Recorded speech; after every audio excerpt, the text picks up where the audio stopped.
Je m'appelle Diane, je suis gilet jaune de Toulouse. On me connaît un peu plus sur les réseaux sociaux sous le nom de Diane la Jeunet. Donc je reste debout d'abord parce que j'aime faire pipi. Je trouve qu'il fait très très froid dans cette salle. Voilà, donc je préfère. Je n'ai pas écrit de texte, j'avais envie de le faire un peu à la spontanée par rapport à ce que j'ai entendu ce matin, même si vous avez évoqué pas mal de choses. J'ai choisi d'aborder comme thème en fait l'idée de la famille, des gilets jaunes bien entendu, mais aussi d'aborder le thème de la radicalisation. Voilà, parce que je trouve que c'est assez présent chez les gilets jaunes. Mais avant tout, je voulais rendre hommage à mes amis gilets jaunes de Toulouse qui m'ont permis d'être ici, d'abord par leur aide financière, parce que c'est aussi ça, les gilets jaunes d'entraide, par leur aide morale, et je voudrais avoir une petite pensée pour une des nôtres, qui s'appelle Alex, alias Trottinette, qui aujourd'hui passe au tribunal. Voilà. Pour vous raconter un petit peu mon histoire, je suis arrivée le 17 novembre 2018 sur un péage. Je remercie la météo parce que s'il avait fait mauvais ce jour-là, peut-être que j'aurais jamais connu les gilets jaunes. Mais il faisait beau, j'étais de repos et je me suis dit, allez, ça a l'air bien sympathique là tous ces gilets jaunes. Donc je vais les rejoindre. À vrai dire, je ne me sentais pas très très concernée par la lutte puisque je n'ai pas le permis. Donc le prix de l'essence, voilà, ça me passait un peu au-dessus. Je suis quelqu'un qui n'avait jamais franchement lutté dans ma vie. Je vous avoue que la loi El Khomri m'est passée un peu au-dessus. Je n'en avais jamais entendu parler avant d'intégrer les Gilets jaunes. Donc c'est pour vous dire que vraiment, voilà, j'étais pas quelqu'un dans la lutte. J'avais le sentiment d'être, alors c'est un peu mystique ce que je vais vous dire là. J'avais le sentiment d'être arrivée sur Terre avec, j'ai l'impression que chacun a une mission un peu sur Terre. Et j'ai passé 40 ans de ma vie à me demander ce que je foutais là. Et puis quand j'ai rejoint les Gilets jaunes, j'ai compris. Et j'ai compris immédiatement. Je vais aussi essayer de ne pas pleurer, mais pour moi, quand je parle de vous, il y a beaucoup d'émotions parce que voilà, c'est la famille, donc c'est parfois un peu difficile. Mais tout ce sentiment de solidarité dont vous avez parlé ce matin, ce sentiment d'entraide, ce sentiment enfin d'appartenir à une famille, parce qu'on n'a pas tous une famille derrière nous, je l'ai rencontré ce jour-là, le 17 novembre 2018. Et j'ai très très vite senti que ça allait prendre une emprise assez phénoménale sur ma vie. C'est vrai que je pense que pour la personne qui vit à mes côtés, c'est pas toujours évident de comprendre en fait quand je parle des gilets jaunes, voilà, de notre entraide, de ce qu'on vit, etc. Ça doit pas toujours être évident. Et donc j'ai rejoint assez vite forcément les ronds-points. J'y ai passé la première semaine, je pense, 24 heures sur 24, et jusqu'à ma première manif. Je crois que j'avais jamais fait de manif de ma vie. Et il faut savoir que Toulouse, quand même, en termes de manif, on était un peu là-haut. Ça a été très très vite, très violent. On avait un peu la réputation d'avoir une des polices les plus répressives de France. J'ai très vite, parce que ma particularité dans le mouvement des Gilets jaunes, c'est d'être liveuse, et j'ai très vite compris que c'était très important de filmer les violences policières. Et pour vous dire, à ma première manif, qui était quand même costaud, hein, premier gaz, premier machin, etc., je filmais et j'expliquais aux gens, non, ne vous inquiétez pas, les bruits que vous entendez autour de vous, c'est juste des grenades assourdissantes pour... Non, c'était juste des GFK qui tombaient à mes pieds, mais j'en avais absolument pas conscience. Je ne savais pas qu'on pouvait perdre un membre avec les saloperies qui nous balancent à la gueule. Alors désolé aussi, je n'ai pas la réputation d'être toujours très polie, mais voilà. Et mon parcours, donc, ça a été en fait assez rapidement au sein des manifs, de dénoncer les violences policières. Et le déclic, en fait, dans ma tête, ça a été un soir, alors je pense que c'était l'acte 3 ou 4 à Toulouse, qui a été un des plus violents, où je me suis retrouvée, en fait, tout d'un coup, j'étais seule, il m'a semblé que j'étais seule, avec, je crois, une cinquantaine de flics qui m'ont foncé dessus. j'ai pas compris ce qui m'arrivait, et en fait, j'ai eu droit. J'ai été sauvée par un commerçant qui traînait là, en fait, et qui m'a tiré à l'intérieur de sa boutique. Et j'ai vu donc ces flics nous foncer dessus, et j'ai entendu, ça résonne encore dans mes oreilles, hein, et tous ceux qui ont été en manif ont entendu ce bruit un jour, hein, du coup de matraque, que le bruit que fait le coup de matraque sur un corps qui est au sol. Et à partir de ce jour-là, la colère m'a réellement habitée et animée, en fait. Et j'ai eu le sentiment, en fait, je pense que vous l'avez tous vécu, où le moment un peu, alors excusez-moi pour le cliché, mais parce qu'on l'a tous vécu, ce moment un peu sympathique, merguez et compagnie sur les ronds-points, parce qu'on l'a vécu aussi, c'était très joyeux et c'était très sympathique, mais il y a quand même ce moment, en fait, où on est habité par cette colère qui ne nous quitte plus, parce que, on n'est pas entendu, 2, parce que on vit les violences, parce que on trouve ça injuste. Moi, ce qui m'anime depuis 4 ans, c'est ce sentiment d'injustice. Parce que je ne l'ai pas évoqué, mais tel que vous me voyez là, moi, maman d'un petit garçon de 9 ans qui est présent ici, salariée, travailleuse, pas une pull à pisse comme vous nous appelez, pas une cassos, pas une alcoolique, pas une feignante. Non, je travaille, je suis maman, je porte à bout de bras mon fils, ma maison, mon travail. Moi, tel que vous me voyez là, j'ai 6 ans avec sursis au-dessus de la tête et 6 ans d'interdiction de manif sur toute la France. Et vous savez pourquoi? Parce qu'en manif, et je vais le dire, et je sais que là je suis en live, et je sais que là en vous le disant je risque gros, en manif, on m'a entendu dire « à bas l'État, les flics et les fachos ». J'ai pris 6 ans pour ça. 6 ans d'interdiction de manif et 6 ans avec sursis. Donc on me demande d'évoquer la radicalisation, mais comment vous ne voulez pas vous sentir radicalisé en vivant ce genre d'injustice? Est-ce que préférer l'humain au matériel, c'est être radicalisé? Dans ce cas, je vous réponds oui.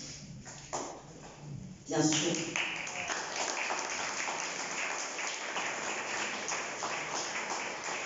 Est-ce que ne pas pleurer quand à Paris, ils font ce qu'ils ont fait quand ils cassent des vitrines? Est-ce que c'est être radicalisé? Dans ce cas, j'en suis plus. Parce que je m'en fous, en fait. Je m'en fous. Si c'est le seul moyen pour être entendu, tant pis, en fait. Mais c'est vrai, je l'admets, peut-être que je suis devenue une radicalisée, mais peut-être aussi que je suis devenue, en fait, le monstre, entre guillemets, que ce gouvernement a créé lui-même. C'est eux qui m'ont rendu comme ça. Je n'étais pas comme ça avant, en fait. Je n'étais pas ce genre de personne. Malgré tout, c'est ça le plus terrible, c'est que, en fait, on me traite comme une mauvaise personne. On essaie de me faire taire, on essaie de m'enfermer, alors qu'en fait, je suis comme vous tous, je défends qu'une seule chose. Je défends le droit à l'humain, le droit au mieux vivre. Je défends des valeurs de solidarité, de cohésion. Juste ça. Et c'est eux qui m'ont rendu comme ça. Juste, c'est eux qui m'ont rendu comme ça. Moi, je ne voulais pas être comme ça. Je suis juste une gilet jaune qui a filmé des violences policières, qui aujourd'hui se retrouve avec une peine de prison au-dessus de la tête. Mais je suis comme vous, je suis rien de plus qu'une gilet jaune et qui continue à l'être, parce que quand on est gilet jaune, comme on dit, je crois qu'on l'est à vie. Gilet jaune un jour, gilet jaune toujours. Et j'avais pris plein de notes, je suis désolée, j'essaye de faire au mieux en fait. Excusez-moi, hein, parce que je m'éparpille un petit peu. Il faut savoir aussi, voilà, que au-delà du fait d'être traité de cette manière-là, en fait, par ce gouvernement, peut-être que vous l'avez vécu aussi, ça vous éloigne parfois de certains membres de votre famille. Moi, c'est le cas. J'ai 2 grands-enfants qui n'ont pas l'air de trop comprendre ce que je fais là. Pour eux, tout d'un coup, je suis quelqu'un qui refuse. En fait, ma seule justification à continuer, c'est que je refuse qu'on me mette dans une case. C'est pas parce que je ne suis pas dans une case que je suis une mauvaise personne. Je refuse en fait qu'on m'impose des choses. C'est pas pour autant que je vis hors norme. je paye mes impôts, je paye mon loyer, je contribue même à cette société. Pour autant, je ne veux pas qu'on me mette dans une case, tout simplement. Je ne veux pas qu'on m'infantilise. Et finalement, qu'est-ce qu'on nous reproche? D'avoir osé dire stop, on ne veut plus vivre de cette manière et on a le droit, en fait, de le dire tout simplement. Mais vous savez comme moi que si on le dit, eh ben, il y a les conséquences derrière et parfois ça impacte juste à la famille où effectivement, à mon grand regret, mes deux grands-enfants, un particulièrement, ne me parlent plus depuis 4 ans. Et pourtant, j'aurais pu, par amour pour mon enfant, j'aurais pu arrêter. Mais je crois que quand on a mis le doigt dans les gilets jaunes, en fait, on ne peut pas le retirer. J'ai même le corps tout entier. Et voilà. En fait, j'avais normalement une demi-heure à faire, mais je pense avoir tout dit, avoir dit l'essentiel. Voilà.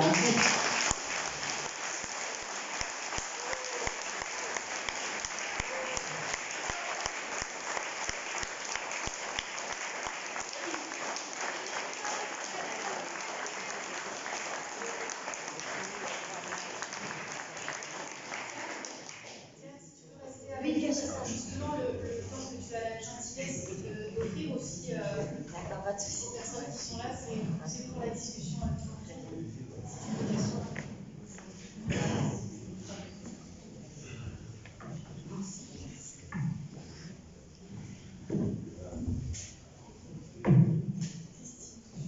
Je voudrais juste réagir à ce que tu as dit.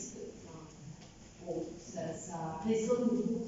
Et je pense qu'effectivement, tous ceux qui étaient là le 17 novembre et qui l'ont vécu de plein fouet, ça résonne énormément en moi. Je voulais juste réagir par rapport à ton fils. Donc, pareil, moi j'ai sacrifié mon avenir professionnel, mes économies, mon couple, voilà, tout y est passé, on peut le dire. Mes enfants en ont souffert aussi. Je sais, à 23 ans, il est rentré là, il a fait son parcours, il revient du Québec, il était là hier soir pour visionner le film. Et quand il est rentré du Québec, la première chose qu'il m'a dit, maman, tu sais, je ne comprenais pas. Et à l'époque, je disais, si je le fais, c'est pour vous. Parce que maintenant que je sais, je ne veux pas que dans 10 ans, 20 ans, on me dise, à moi, tu savais et tu n'as rien fait. D'accord? Donc en fait, l'idée c'était d'essayer. Et je leur disais, il faut que j'essaye, il faut y aller. Et quand il est rentré, il m'a dit, maintenant, j'ai grandi et je suis prêt. Ils sont en train de monter une communauté, ils travaillent sur la démocratie, ils travaillent sur la monnaie, ils ont 23 ans. Il a mis 4 ans, en fait, pour comprendre ce qu'on vivait il y a 4 ans. Et cet avenir des jeunes, de nos enfants, je crois que quand on parlait de graines tout à l'heure, on les a semées. Et elles y sont. Et c'est notre avenir. Alors, concernant le mien, je pense que c'est foutu, parce que...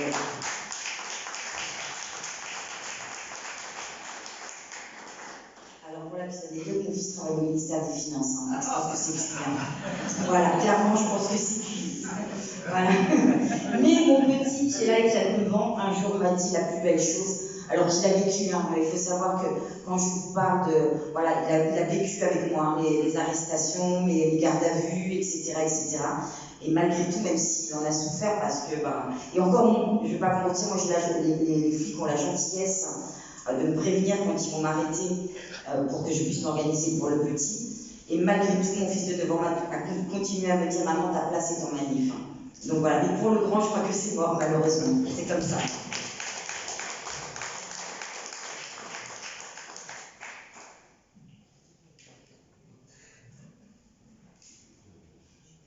Juste un mot, je voulais parler assez fort.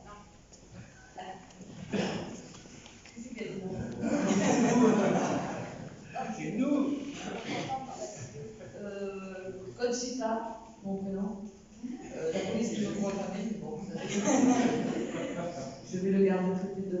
C'est mon fils, moi, qui m'a aidé.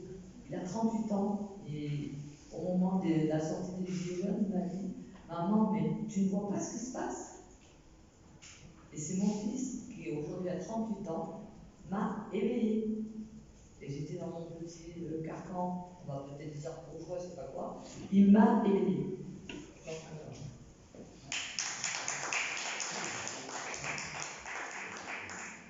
Sur le mot éveillé, j'aime beaucoup ce mot parce qu'effectivement, je me considère comme éveillé. Bon, pour le reste du monde, qui dit éveillé dit complotiste, hein, évidemment, le raccourci est vite fait.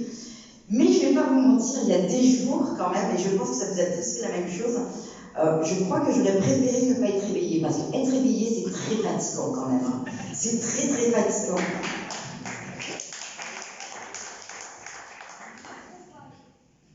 Je voudrais juste revenir sur un mot qui a été utilisé, c'est la radicalisation. Ouais. Les gilets jaunes sont des personnes radicaux. Et moi, je suis d'accord avec cette chose. Mais dans l'étymologie du terme, c'est que les gilets jaunes sont allés chercher les problèmes à la racine. C'est ça être radical. Oui, seulement le récit politico-médiatique derrière, c'est que les radicaux, c'est des terroristes. Et maintenant, ça ne fonctionne plus, on a été antisémite, maintenant le truc à la mode, c'est les complotistes. Et il faut être fier, je pense, d'être des gilets jaunes radicaux, parce qu'on ne s'intéresse pas aux feuilles, on s'intéresse au problème de la racine du problème du système. Ben, c'est très bien, oui, c'est bien pour ça que j'ai utilisé ce mot-là, parce qu'en fait, pour eux, donc, on est des radicalisés.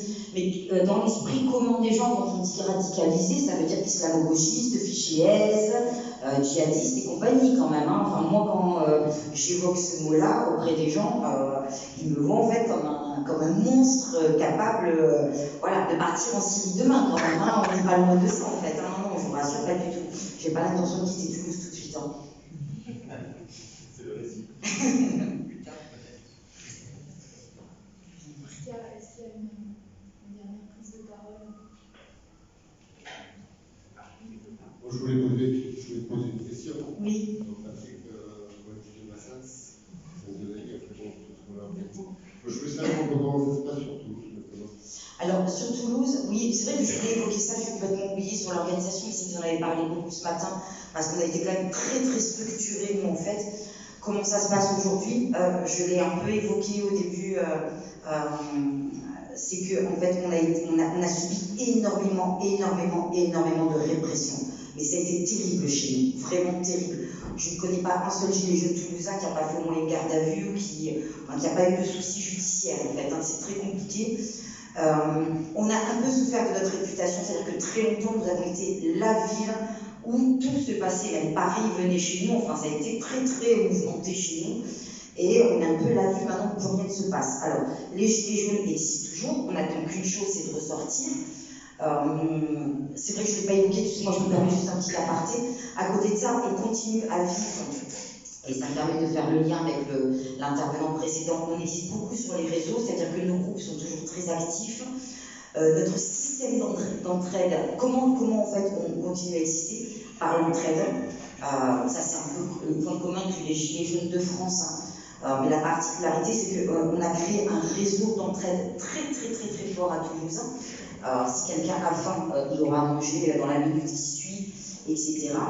On est toujours actif, on se tient toujours en éveil de la moindre étincelle qui pourrait poindre, mais à la seconde où quelqu'un l'évoquait ce matin, parce qu'on est quand même un peu sur le fil du rasoir, on sent qu'à tout moment ça peut repartir, on ressortira immédiatement. On est tous dans l'attente. Après, je sais qu'il y en a qui manifestent, il y a toujours une cinquantaine de gilets jaunes qui, tous les samedis, quelle que soit la météo, quelles que soient les circonstances, continuent de manifester. Ça, toujours, hein. Toujours, et depuis 4 ans. Voilà. Il y avait juste une question là-bas. Il n'y a rien.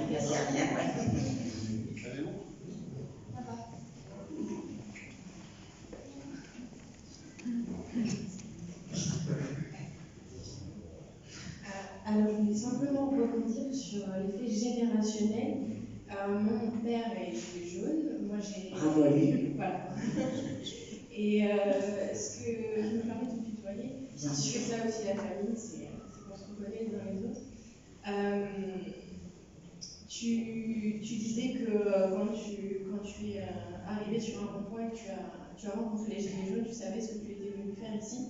Moi, mon papa, c'est un discours, le discours des gilets jaunes, je l'entends depuis enfin voilà, moi j'ai 34 ans, ça fait 34 ans en fait que j'entends les mêmes choses, et que ce qui est écrit aujourd'hui sur les pancartes, mais on va dire martelé dans le cerveau, et je suis reconnaissante de l'éducation que j'ai reçue. Pour autant, je ne sais pas quelle est la situation avec mon enfant, mais il y a le mot révolution et il y a le mot évolution. Et je pense qu'on a tous des rôles différents dans ce qui se passe aujourd'hui sur notre belle planète, et que la colère appelle aussi après à l'apaisement, et j'aimerais savoir ce que tu en penses. En fait, c'est compliqué parce que j'ai un peu l'impression que pour lui, comment dire, avant d'être dans les gilets jaunes, j'étais quelqu'un, pour vous raconter un peu ma vie, j'étais quelqu'un qui n'avait aucun souci particulier, en fait. Je n'avais pas conscience de tout ça. Voilà, j'étais une maman lambda, en fait, qui se soucie pas. Je me donnais bonne conscience en donnant une pièce au SDF de temps en temps, hein, on va pas se mentir, voilà, mais mon investissement dans la société s'arrêtait là, et tout d'un coup j'ai basculé, donc, pour la plupart des gens, dans l'extrême, en fait. Donc je pense que là on est sur deux planètes totalement différentes. J'aimerais au moins avec lui qu'on amorce le dialogue. On n'en est même pas à ce stade-là, hein. C'est-à-dire que ça fait vraiment 4 ans qu'il ne m'a pas adressé la parole. Quand je ne dis pas adressé la parole, on ne se souhaite même pas de bons anniversaires, hein. Voilà, c'est à ce stade-là. Mais je pense que pour lui, je suis un alien, en fait, là. Donc, ça va être compliqué. Un jour, je sais que le temps fait son œuvre. J'ai une philosophie de vie comme beaucoup de gilets jaunes qui est, tant que ce que l'on fait est respectable et respecté, les choses forcément s'arrangent. Enfin, donc peut-être que ça va s'arranger, mais ça ne remettra jamais en cause mon investissement.